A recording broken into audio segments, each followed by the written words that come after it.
Welcome back, class, to this How Religion Gets Made podcast. Glad you're back.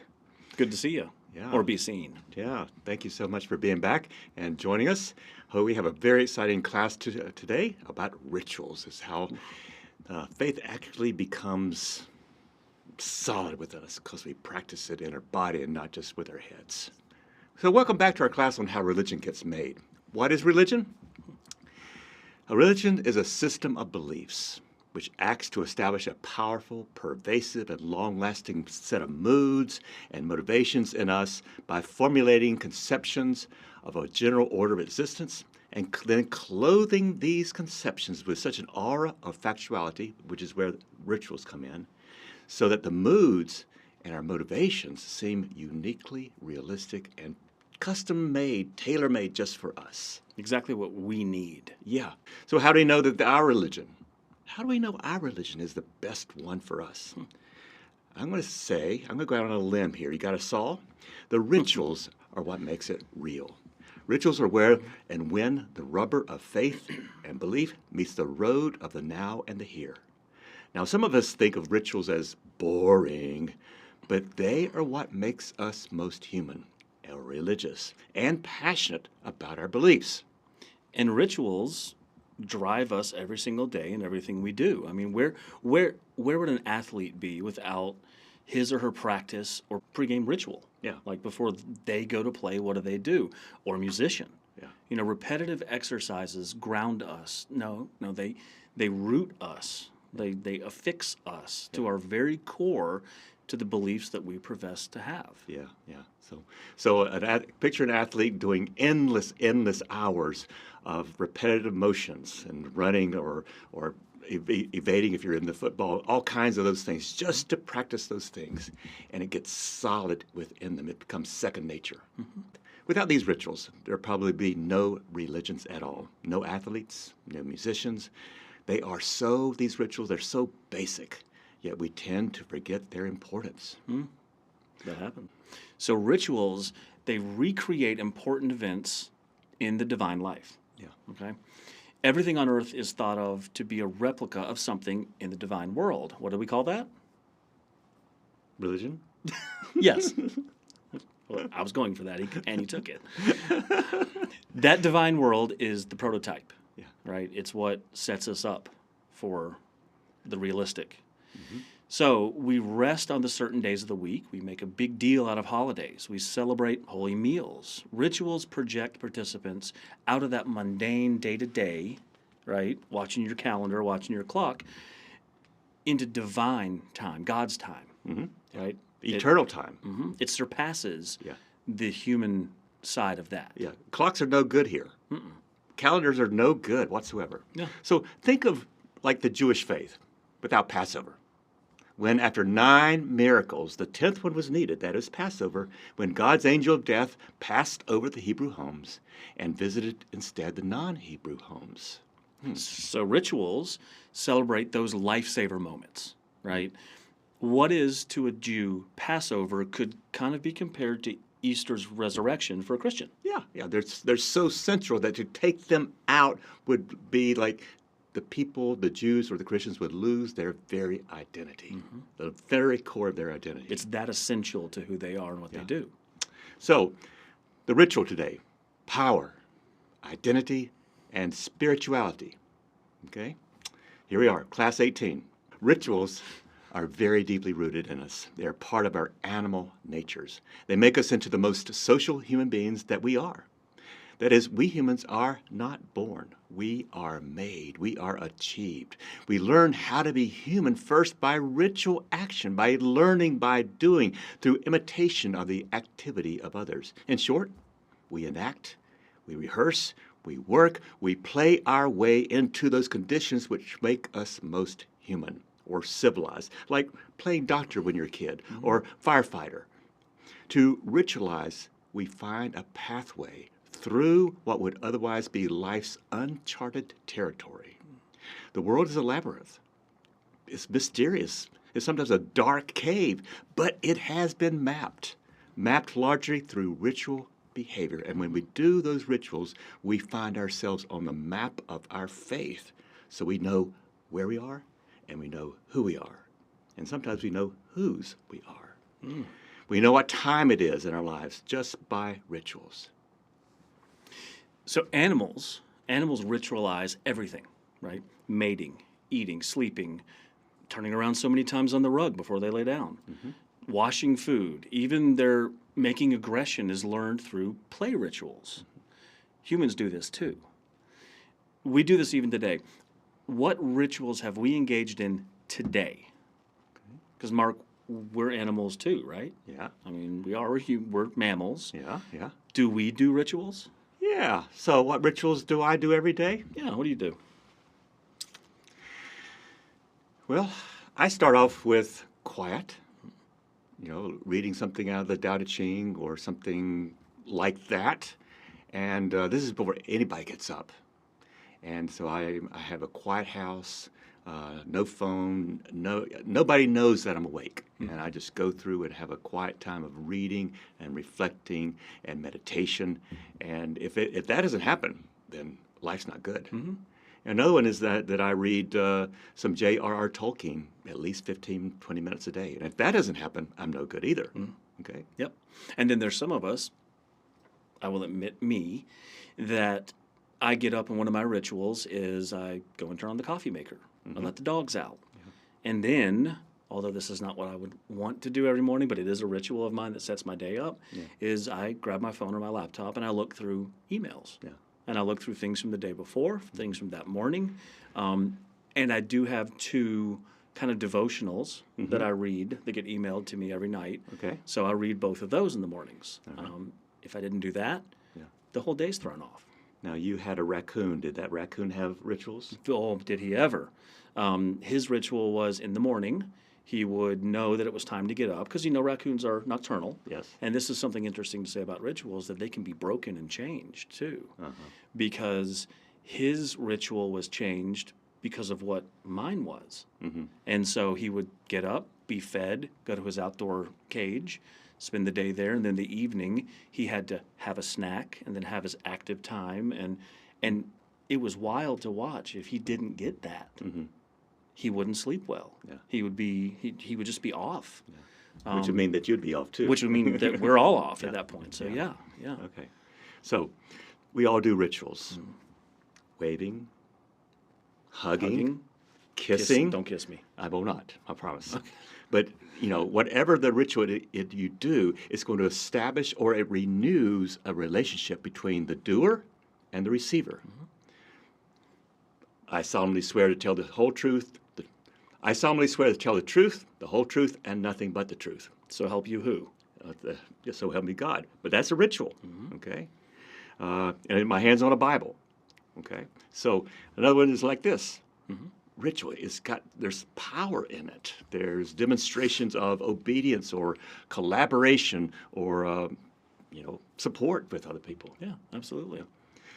So I'm going to demonstrate 2 Korean rituals, which are really fascinating. And if I can't show you here, but when I shake a hand, let's get our hands up here. I have to shake hand here, but I have to bring this hand over here and put it inside my wrist. I'll show you like that. Why? To demonstrate to the other person that I have no weapons.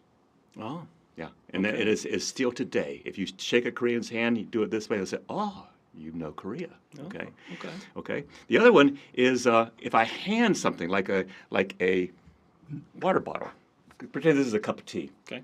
So I have to do it like this, hold it like this, and hold it and give it to you with 2 hands, and you must receive it with 2 hands. With 2 hands. Yeah. Okay. And we bow, and there it is. And it's done. That's it. And that demonstrates that we respect each other, and we understand each other, and we can then do business. But only if that's been done first. That's right, yes. Okay. Okay. In 1976, I was in India at the Taj Mahal. It is truly one of the world's wonders and a beautiful building. There is in the huge courtyard a double path from the entrance to the grounds to the building itself. One on the left, one on the right. And then there's some other connecting walkways as well. This courtyard is about 100 meters long and perhaps 50 meters wide. One path goes along the right side from the entrance to the Taj Mahal itself, and the other goes along the left. I got to the Taj Mahal one November morning at 6 o'clock in the morning when I first opened up, for I wanted to photograph it in the very first early morning light, before the high sun washed it all clean and made it all white. I stayed there for about 3 hours until 9 o'clock, until the tourist buses arrived. Before I left, however, I noticed something curious. The Americans and the European tourists traveled in a counterclockwise direction as they toured. The Indians and the British traveled in a clockwise direction. Can anybody tell me why this happened? I have been there and I've witnessed that, and I have no idea. It's because the Americans and the Europeans drive on the right Side of the road. Yeah. So if they were Japanese or Australians or Indians, Yeah. they would be on the left. So it's a ritual. Yeah, yeah. Huh, well, Today is class 1 of 2. Today, the silent but effective power of rituals. Next class, examples of rituals throughout the world's faiths. These classes will demonstrate the power of experience over knowledge alone. no one with an experience will ever be at the mercy of someone else with a theory or dogma.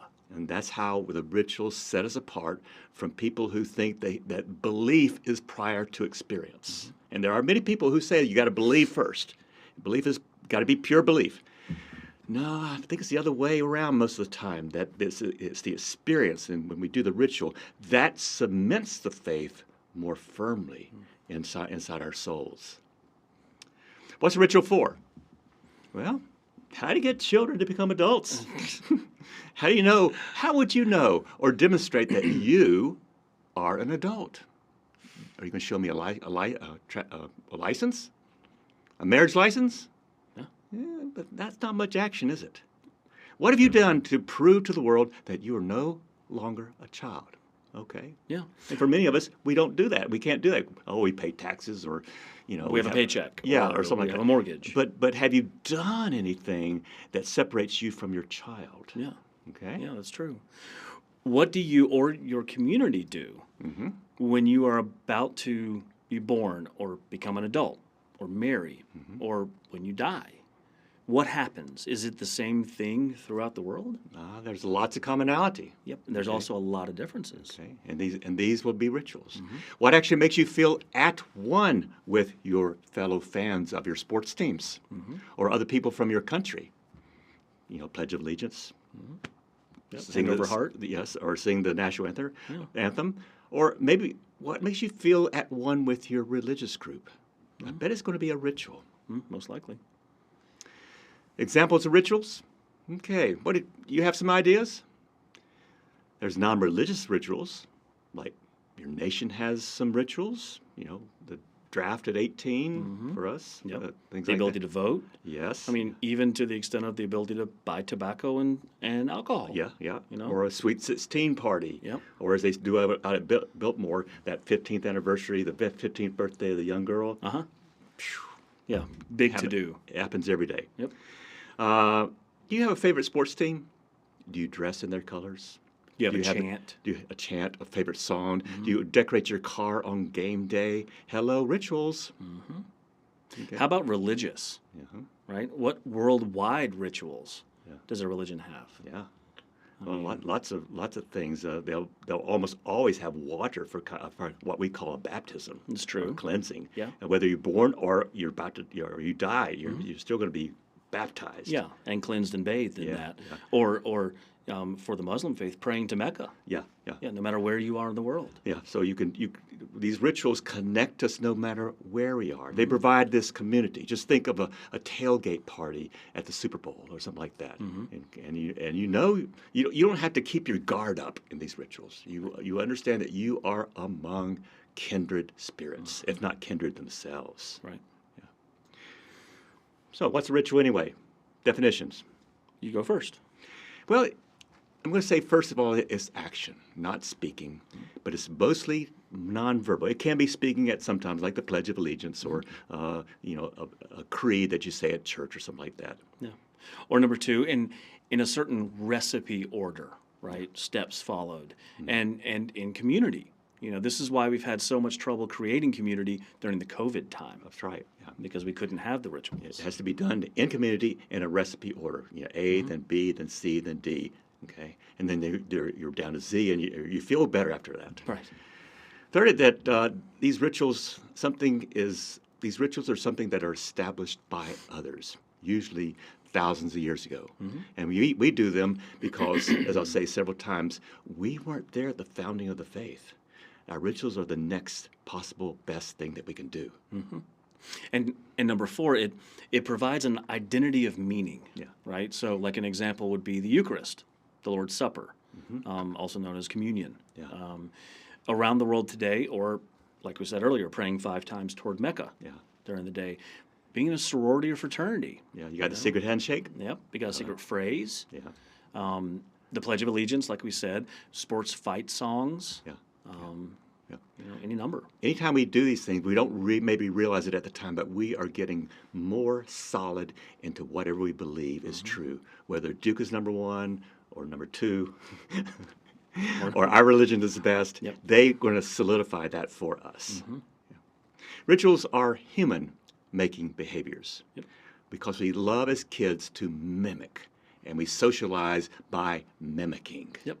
And then there's learning by doing behaviors too, like hunting, cooking, driving, playing doctor, like we said earlier. Yeah. You know, just to start an immense list of things I know you played doctor, right?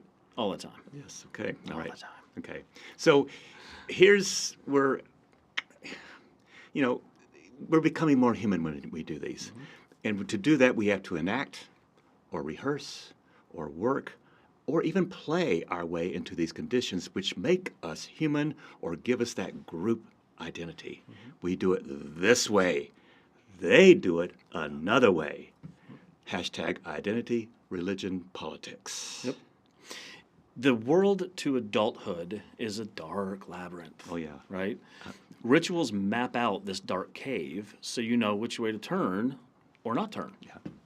My age, 15, was the worst year possible of my life because I was going through puberty and had no idea what the hell was going on. And there's nobody I could really turn to because everybody had been through puberty 2 years earlier, hint, hint. So Late bloomer? I was a late bloomer. So I didn't have the rituals and had nobody I could go to. So 15 was an awful year. Yeah, you feel lost Yeah, yeah, without the rituals. exactly. So if this were a real classroom, what kind of rituals would be involved in this classroom? That is not a virtual classroom, but a real one. Okay? Yeah. Think clothes. Who's wearing the bow tie? The professor. Yeah, okay. Who's Or- not? Yeah, who's sitting and who's standing? It's true. Yep. The architecture of the room. Whiteboard or chalkboard up front. Yeah. You know? Yeah, or the way the chairs are assembled. Straight line. Straight lines in a which, circle. Which and- says that basically you're there to have a banking system of education just to receive. But if you circle the chairs, then everybody becomes more equal. It's a give and a take. Yeah, but it's action. Yep. Okay? No one asks why these things are true. It's just that they come into us and they, again, cement us more into what we think we believe. Okay.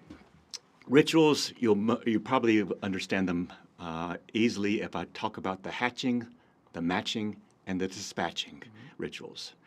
Religious rituals attend these key, important, critical, vulnerable junctures of our life when we hatch, that is born, when we match, when we get married, and when we get dispatched, when we are have a funeral or get buried.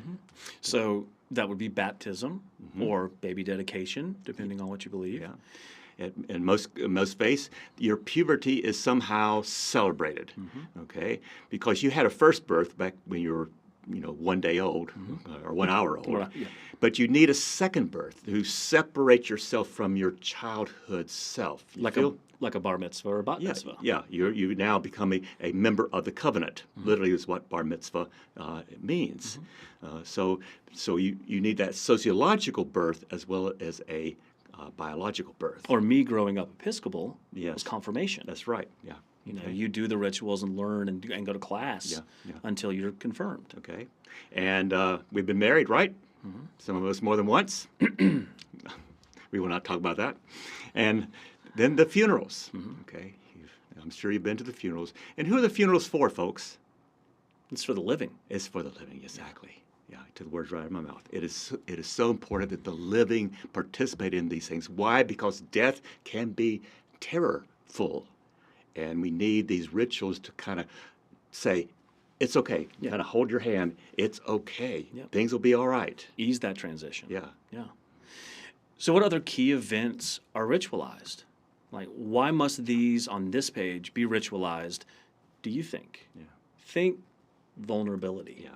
These are the vulnerable times when we are most likely to get it wrong, not know which way to go. And so we get the ritual roadmaps of how we're supposed to live and go from our elders, from our communities, in order to then graft on to us inside so that we then join them rather than be a standalone.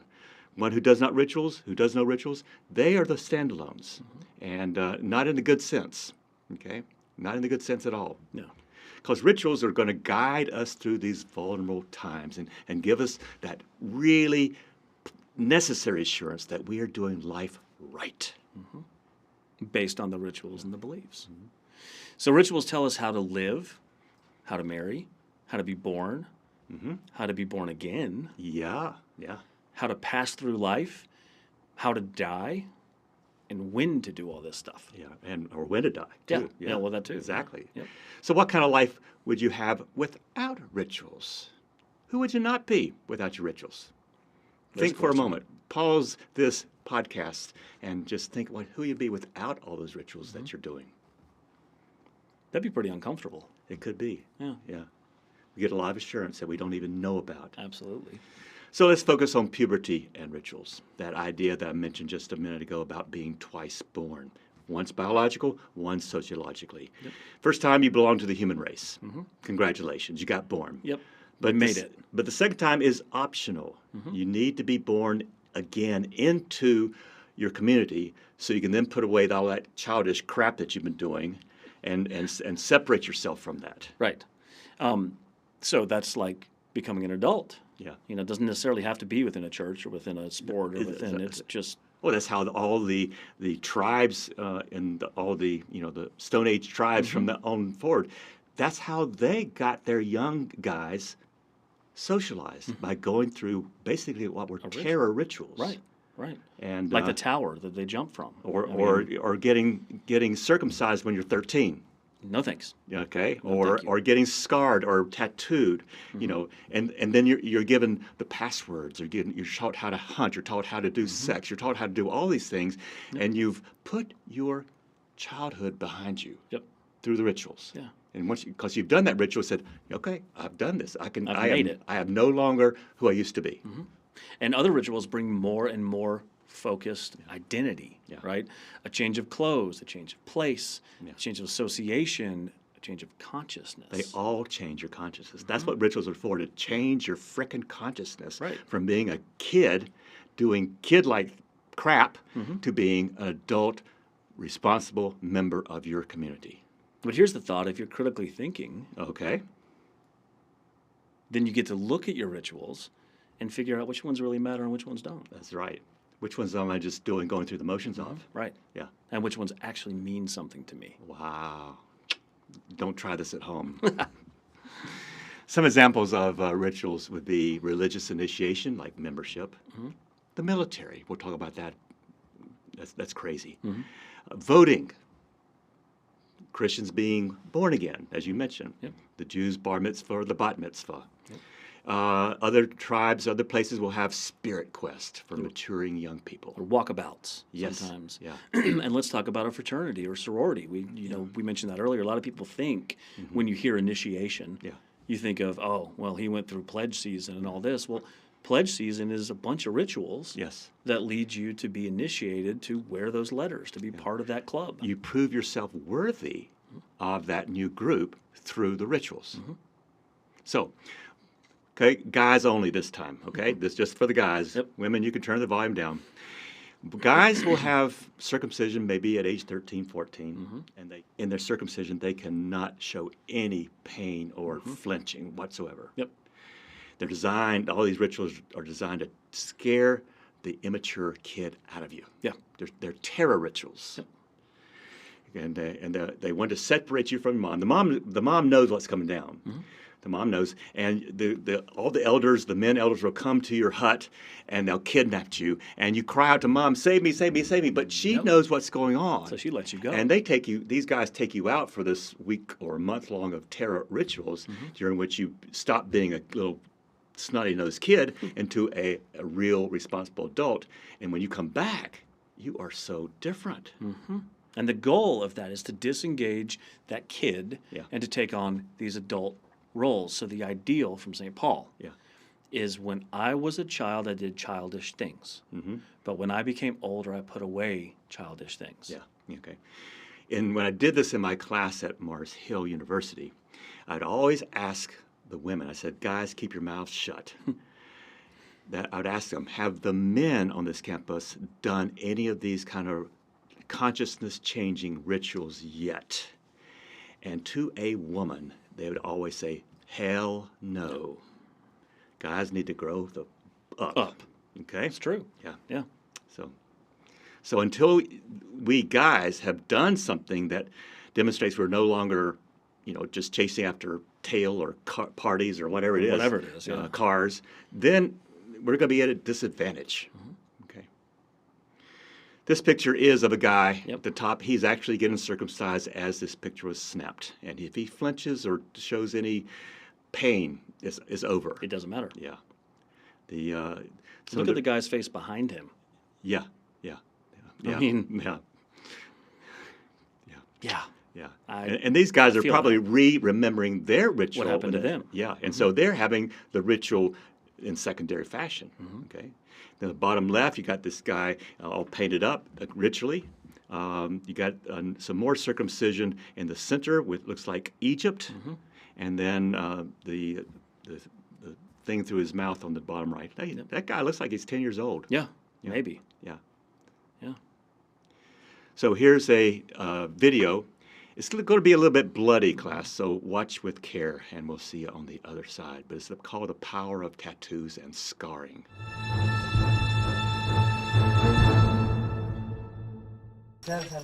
The time of the fight approaches, and before going into combat for the first time, Bargango must perform 2 rituals required by tradition. The first of these is to visit the village witch doctor. The Surma, like most populations who live by raising cattle, are little given to religious complexity. They vaguely believe in certain spirits they call marini. These beings of the bush influence every aspect of their lives, including the game, the donga. The role of the witch doctor is to create protective mechanisms against the dark arts of the adversary. Only if the opponent's witch doctor is more powerful, or if the rituals are not followed to the letter, will Bargango come to some harm during the fight.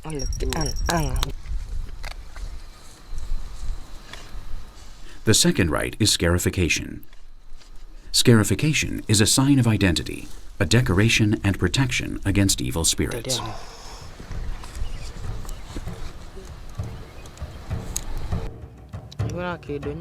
Yes, it hurt a lot. I really felt it. But I had to do it, and I had to bear it. The road to winning your first wife is hard. We have to demonstrate that we're capable of bearing any type of suffering without complaining. If the body is strong, the soul will also stand anything.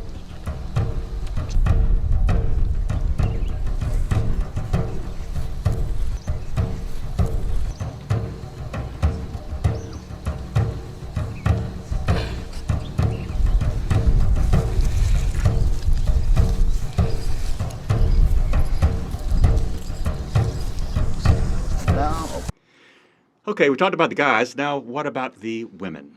So ritual behavior for women. Question mark. Yeah. What is ritual behavior? Yeah. Does it exist for women? Well, yeah.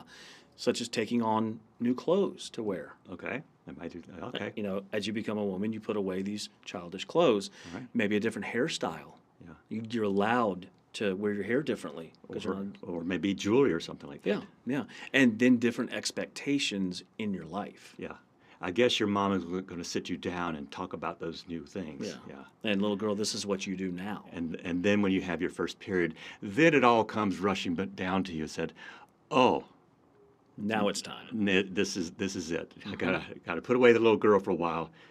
It's time to be an adult. Right. Yeah, because I am now a life maker, a life giver. Yep. So, what do these rituals and their performance, what do they do for us? They take a story or a narrative or a myth. Remember our times with a story and narrative myth? They take these things and then they reenact it. Okay, so oftentimes the scriptures or the stories are just the script for the action. I mean, classic example is the Lord's Supper. Yep. And you have the institution of the Lord's Supper. When Jesus was betrayed that night, he did the body with his bread and the blood with the wine. Okay. So, And like Mark said earlier, we weren't there at the founding of our faiths, right? Yeah. We weren't there. Yeah.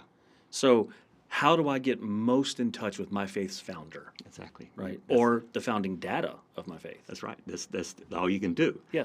You can read your scriptures forever, but until you actually put them into practice, it ain't real. Yeah. You And may there's no wanna- time machine. You may want to write me a nasty email, but about that, but it just ain't real. Right. Those rituals bring it home. And these stories, these myths, they're just the scripts for the action that we are taking. We weren't there. So how to get most in touch with my faith's founder or the founding data? I don't have a time machine. I don't have the luxury of doing anything except going through the rituals. And when I do it with other people, then we get this common bond. And we are fellow believers in that faith. Yep. If Jesus was baptized, I'm baptized too. All right? Right. Okay. Ritual, space, and time. Again, since we were not there in time or space, that ritual is going to thrust me into that time and space. It infuses my time and my space with that other time, that other space, and the consciousness and the metaphysics and the energy of that other time and other space comes in the here and the now right into my own life. And so those rituals, Yeah. right, that we're talking about, the rituals, they transform me, Yeah. right? They transform my thinking. They transform my consciousness as a whole, like pregame rituals, Yeah. getting you in the space, you know, and they transform my actions. Yeah. You know, actions lead to new thinking, which is a conversion in your life. Yeah. I mean, we're talking about total transformation, a rejiggering of everything. Right. Okay. And as he said, when I was a child, St. Paul said, when I became an adult, I put away childish things. Okay. So this the video here is actually of one of my students from Korea. He's national of the Netherlands, but he was Muslim, and he actually made this video for me of the most important ritual a Muslim can do as an adult, and that is to go on the Hajj. That is the pilgrimage. And he made this video just for me. You'll even hear him talking my name out at the very beginning. Made it just for me. And so I am right there, right with them at that time. It's really cool. It's pretty cool. Yeah. Mark Mulinax, 교수님. Peace and blessings from this most holiest place on earth from Muslims. I'm in Mecca at the Kaaba at the Grand Mosque. هاي من أمام الكعبة المشرفة الله يشفيك ويعافيك Greetings ويطول لنا from بعمرك Umar, ويديمك your فرص يا students رب from Ilaha, الله يعافيك from the Kaaba and Mecca. ويشفيها يا رب. So rituals give identity. Yeah, they do. Yeah. They make us who we are. Yeah, fist bump, the voting, even KKK. Their rituals will strengthen them. Yep. It's not just for the good guys, folks. All right. It can be the bad too. Yeah, and the rainbow flag. So they give us identity. Here's some more religious identity rituals. The Buddhist monks praying at one, and how different is that from the Muslims on the right-hand top praying as one? Yeah. Okay, or the couple being blessed or wedded by the pastor below, Then the circumcision. and then the circumcision. Yeah. Okay, this is my strongest slide. If you're not convinced about rituals, marinate on this.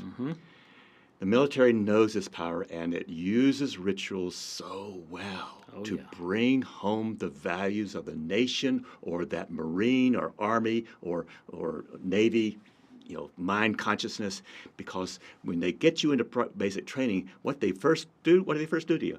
They shave off your hair. They shave off all your hair. Yeah. They change everything that you can wear. Your clothes are gone. You got new clothes. You got a total new look to yourself. And as you go through basic training, Yeah. they call it indoctrination. Yeah. As you move through the basic training, your outlook changes. Yeah. Right? And you well up with this pride Yeah. of I am part of this now. Yeah. You know, I eat, sleep, and breathe what they tell me to do. Exactly. And you're given tremendous confidence and comradeship through that. Yeah. Okay. Yeah. Your hair's different. Your outlook's different. Your pride is different. Totally rejiggered ideas of what you can and cannot do. Okay. So why? Is for one basic reason.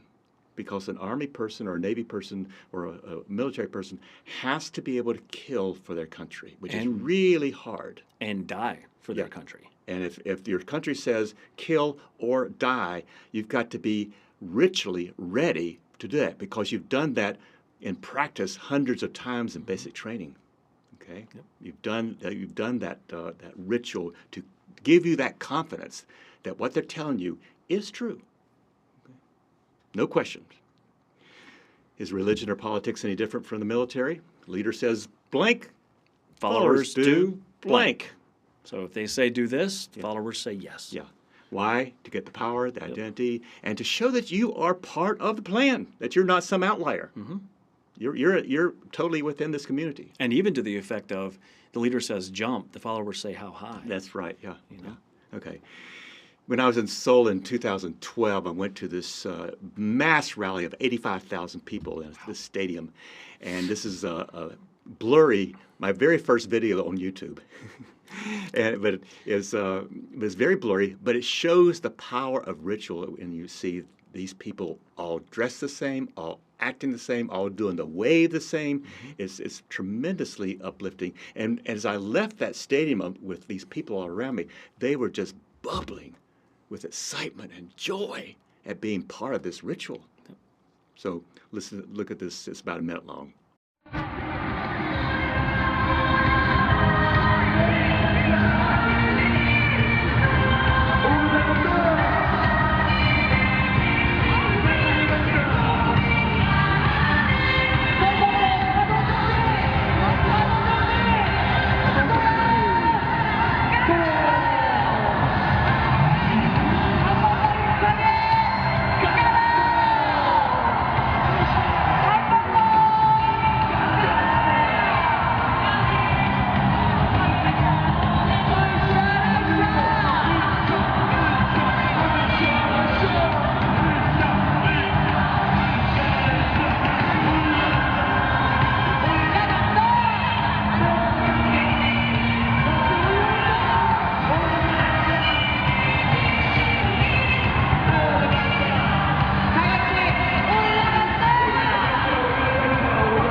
So rituals are going to save or heal us as well.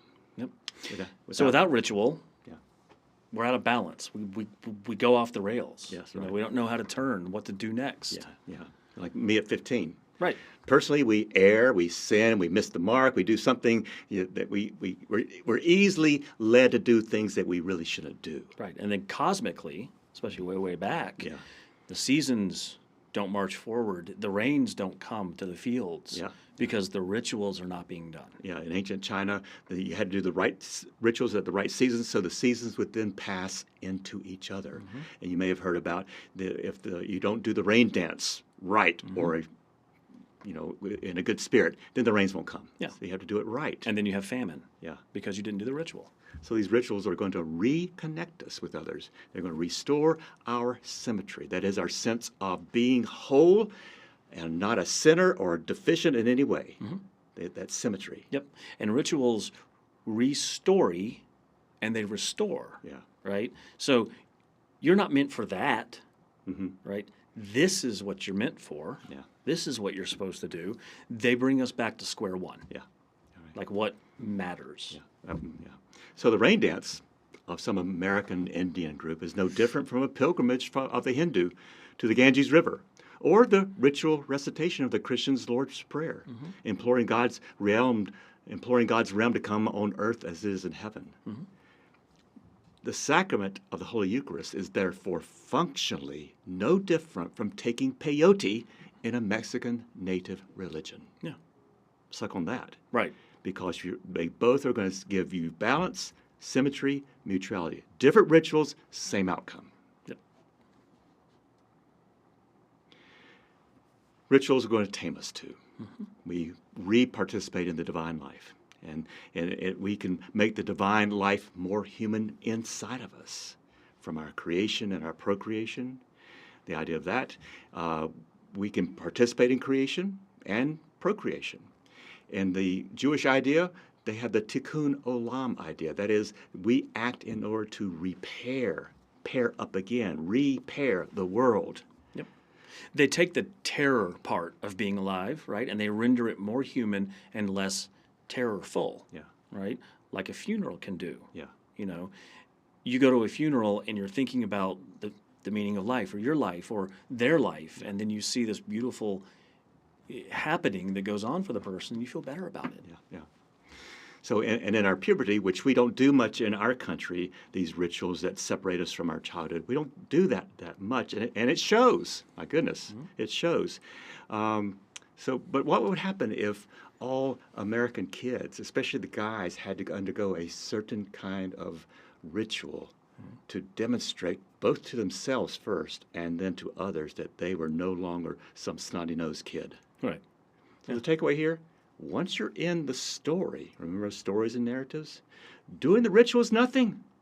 You will sacrifice your life. Remember the kamikaze? They did it for the emperor gladly. Or Hamas. Here yes, now. yes, yeah. Or any other soldiering. Right. It's designed to take you from being a non-combatant into being a combatant, willing to sacrifice your life. And they tame you. They also reset that cosmic clock within us all, because rituals are thought to release divine power into the world.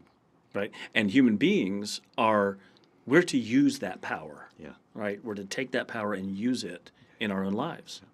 And we're not just on world time or chronos time, like a chronometer watch, Yeah, but we're on eternal time. It's called kairos in Greek. Chronos in Greek means just regular clock time, calendar time, minute after minute after minute. But kairos means the right time, the time of power, the time when the universe converges on us and then we get transformed. And they literally cast you out of ordinary chronos time into a new calendar, a new timekeeping system. Yeah. Okay. So how are you feeling about this class? It's pretty fun stuff. Yeah, it's pretty crazy too. So the ritual is going to take the ordinary and make something extraordinary out of it. Because sacred power is always resting in our human world, somehow, somewhere. The divine is present, so the religions say, in the here and the now. So what is common becomes uncommon. Hello, communion bread. Hello, communion wine. Right. And through the common, we focus on that uncommon, right? And this difference between the common and uncommon gives us identity. Yeah, because we're not living in the common anymore. We're living uncommon lives. Okay? Right. So that journey you make now becomes a pilgrimage. Or the place where you are is now holy, like St. Peter's Cathedral, for example, or the football field or concert stage. Once that's done and you're there, that place is different. And again, these are going to transform you. They change you. They even dignify us. Like Tell us about it, 12 steps. Like AA, the 12 steps. I mean, that is one of the biggest rituals that you'll ever see in the recovery world, is going through those 12 steps. And I'll say, once you've gone through all 12 steps, it's almost like you lead a different life. You're looked at differently if you can say, I've done all mine. Yeah, yeah. You know? Okay. So these rituals can make a sinner into a saint. Or that civil rights movement, that march in Selma, Alabama, is now a holy pilgrimage. It's not just civil rights. Yep. I mean, sitting down to lunch in a Greensboro Woolworths. 1965. Yep. All signs of one's God here and now. Yeah. And you are getting the assurance that you are in the right place, right time, even though everybody's shouting you down. You're doing God's work right here, right now. Damn. So, a few conclusions. Rituals are patterned. They're in recipe format. They're repetitive and mostly nonverbal. They store information, and then when we do it, that information gets released inside of us. And it's not just information, but it's really power. Yeah. And most of all, they make one or something that is not visible present. Like God. Like God. Yeah. They make and preserve order, they foster community, and they affect transformation, right? They pitch one out of ordinary existence and into a sacred time and space. Yeah. And then every time you do that ritual, you return to that sacred space. No matter where you are or what you're doing. And that's why you do your rituals over and over and over. Like for the Catholics, communion every day, Eucharist every day. So today's class is dedicated to the thesis that our actions change our thinking much more than our thinking changes our actions. What do you think? Yeah. Okay. A couple of quotes to end this class on. Rituals are central to virtually all of our social institutions. Think of a judge waving a gavel or a new president taking an oath of office. Rituals are produced by militaries, governments, corporations, in initiation ceremonies, parades, and costly displays of commitment, like weddings. They're used by athletes who always wear the same socks in important games, and by gamblers who will kiss that dice or cling on to Lucky Charms when the stakes are high. That's interesting. And quote number 2, human beings are by nature actors, right, who cannot become something until first they have pretended to be it. They are therefore to be divided, not into hypocritical and the sincere, but into the sane who know that they are acting, and the mad who don't. Yeah. This is not fake it till you make it, guys. That's way too weak. This is you are putting on something that you already are, but haven't really realized it yet. You're putting on that new coat or clothes that are meant for you. You're not faking a thing here. You are doing the real thing so that that real thing then becomes part of you. Is that like a Technicolor Dreamcoat? Yeah, exactly, yes. So that's a wrap for the day. We just wanted you to realize that a lot of our activities are ritualized, which gives us meaning, however small or large, in life. And through the ritual, we feel that we are participating in something larger, something divine even, that gives us assurance that we are on the map that our lives need to have. Okay. See you next time for a class on rituals throughout the world's religions. There'll be a lot of videos, so I hope you will come and join in. Yep. And don't forget that you need to practice critical thinking, or otherwise you will become someone's bitch. So you need to practice the ritual of critical thinking. Suck on that for a while. Yeah. So for both of us, thank you for being here. Thanks to Marceau University and Kevin Mulhall, the librarian here, who's given us really wonderful use of this space. Till next time. Bye. See ya.